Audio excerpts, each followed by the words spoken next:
Hello, CFI family. Greg Orr, President of CFI here. Today we got our Director of Safety, Jeff Yarnall, and we want to talk a little bit about safety as we go into, obviously, the winter months and things that are changing right now. And we just felt like it was a really good time to expand on some of those initiatives that we have out there. So, Jeff, talk to us a little bit about October. It sounded like we had a heck of a month from a safety perspective. Why was that?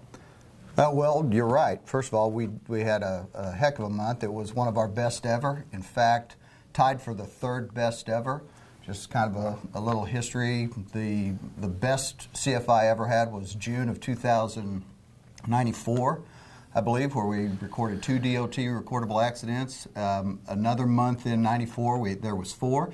And then last month, we were only involved in 6 DOT reportable crashes. For a fleet our size, that's a tremendous accomplishment. That's the best month we've had. Like I said, the third best all time, and the best one since 2000. So, great success there.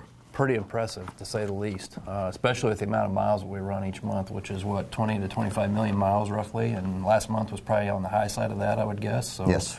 Really, really impressive results. So, saying that, what really has driven our performance? If you had to pick 3 things today, what are the things that really stand out in your mind that helped us achieve those targets and become one of the safest fleets in the United States?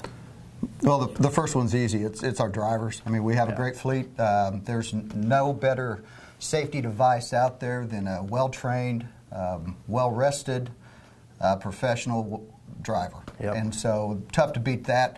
Number 2, and you know, we got a break in the weather in October. I don't know if we're going to be so lucky in November and December, but we've established a tool to fix that, and it's the Captain of the Ship program that we have around here. I think that's been ongoing for 8 to 10 years now, and it just continues to gain momentum, and it's become a culture. Yep. And it's, you know, it's not just talked about in the winter months like we're going to start hitting it heavy, but it's talked about in all weather conditions 12 months out of the year. And so, again, it's a culture. It starts with you. And it radiates through the fleet. And so we basically, you know, by empowering the driver to make the right decision when it comes to winter weather driving and what the conditions are like and when to shut down, that's the number 2 reason I would say for our most recent success. And then the third is, you know, you can't overlook the technology. Yep. Randy and his team out there in maintenance have done a great job inspecting the trucks and putting on some technology that we just can't dispute has helped us avoid accidents. And so, you know, those are the 3 things. There's some breaks in the weather, like I said, in October, but mainly drivers, Captain of the Ship, and technology are the 3 driving factors. Yep. Yeah, I would agree. I think, you know, the Captain of the Ship continues to resonate every week when we go through orientation class. The new drivers coming in, it seems like they really take grasp of that, and really our experienced drivers that's been around with us for years obviously take ownership in that, and it's been a huge success. And then you talk about technology, you know, speccing the equipment. You know, one of the things that I think as we go forward, and we wanted to make a little bit of an announcement today while we're doing the Insider, is that we're going to make some additional investments in our technology again this coming year. And with that, you know, we're going to roll out forward-facing cameras for all of our drivers in our company fleet. And, you know, just being real honest and to the point, folks, you know, we really are wanting to continue to make sure that our fleet is the safest.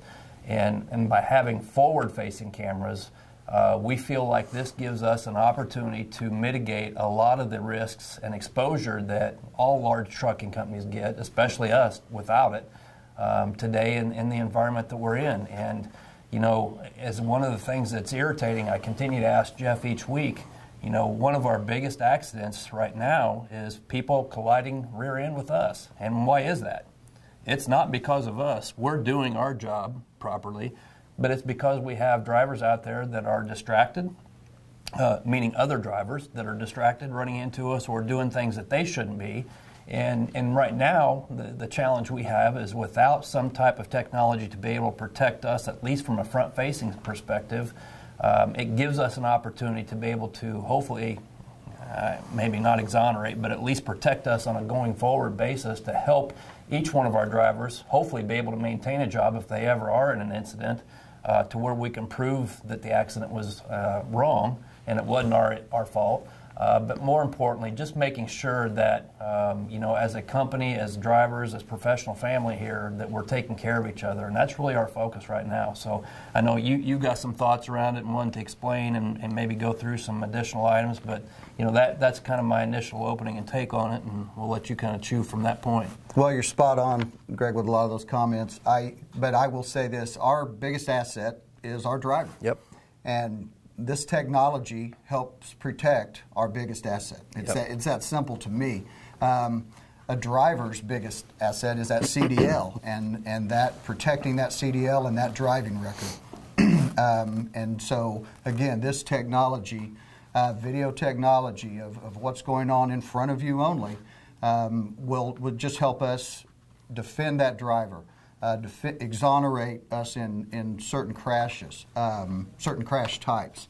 And what we've seen and what it can show us in the demos that we participated in was just exceptional quality of product that is so advanced these days. And many carriers are going to this, and they've had success with it. The return on the investment is there, so we can hopefully put those dollars that we might spend on attorney fees and damage and things like that, maybe we can move those dollars to better equipment, driver pay, things of that nature that hopefully will, the ripple effect of having this type of equipment added to the trucks. Yeah, and I'll say this, I know TFI is a huge supporter of this, and along, you know, both in their Canadian and U.S. fleets, almost every one of their fleets currently have something like this today. And I spoke to my counterpart up at Transport America. They have cameras.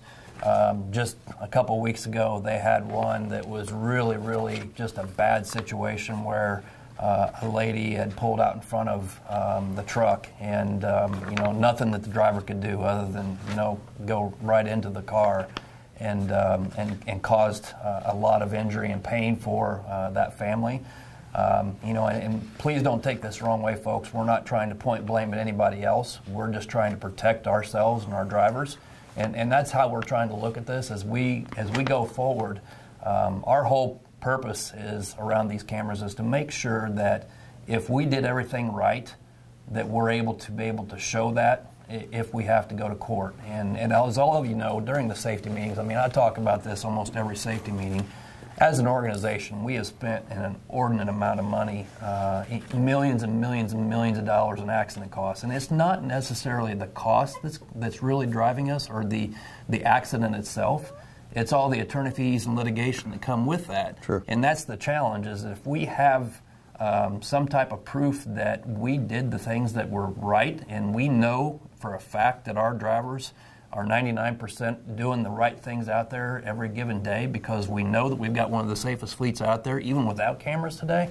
I think the benefit that this brings us is, to Jeff's point, is that it keeps the driver's record clean. And that's really the first and foremost. And the other opportunity is it allows us as an organization to be able to really just kind of back away from the situation and say, you know what, here's proof, we've done our job, and we know that we've done it well. And if we get into an instance where, you know what, hey, we have ownership in this, then it helps us from a perspective of going in knowing, and we can settle that claim quicker and not have to actually go 3, 4, 5 years into this thing and have attorney fees through the wazoo. So, you know, saying all that, I think, you know, from my perspective, this is really a good thing. It's something that I know is going to be changed for everybody. But at the end of the day, folks, we're really trying to do this for you and ultimately protect each one of us out there, because, you know, as much as I want to say this, each one of you are family to us, and it's first and foremost that we are able to get you home safely every night when you want to go see your family. And this is just another step or investment that we can make to help us be able to do that, and that's our goal, is to make sure that each one of you are as safe as they can be. So any other thoughts, comments, Jeff? Well, Greg, a lot of drivers already are onto this technology, because each week, I know in orientation I get asked, do we have cameras in the trucks? And when I say no, they're like, do you mind if I put mine in? Yep. And the answer is of course yes, because we have seen it exonerate drivers, and we have seen it, just the job that it can do for a driver. So I'm very excited about the project, the the addition, it's just going to make us a better carrier than we already are. Yep. And I think from a rollout perspective, you know, we don't have everything nailed down, but what I would tell you is, you know, right now, folks, we've got about 475 trucks that we're purchasing again next year. So our goal is as they roll off the line, we're going to be able to add that into those trucks as they come off the line. And then as you also look at, for those drivers that do depart us throughout the year, you know, as we have empty trucks, we're going to continue to put cameras in those trucks as we have new drivers coming into the fleet. They get exposure to those. And then for those folks that want to volunteer, I know probably some of our finishers are going to be pretty active on that as well. But, you know, if we have volunteers that want to get the cameras put in, you know, we can get you through Joplin and get them installed relatively quickly. But, you know, our goal is to have probably at least half of our fleet done by the end of 2019. Realistically, I think we can probably get to 3/4 of our fleet, if not a little bit more, but we'll see kind of how the timeline goes. But hopefully we'll be able to spread some more details about what's going on, and I would encourage each one of you to talk to the safety department.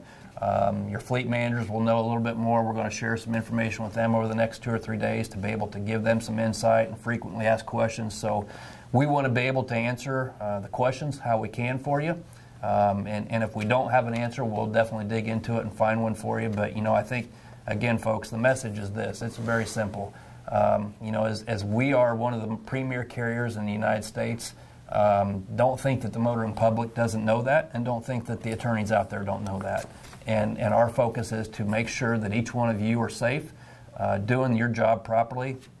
And we feel with forward-facing cameras, it's going to give us that much more ability to be able to protect you and our company to be very stable and fruitful as we go through the next 5 to 10 years. So with that, we appreciate everything you do for us out there, folks. Continue to be safe, and we look forward to having a great year again next year, and we'll talk to you later.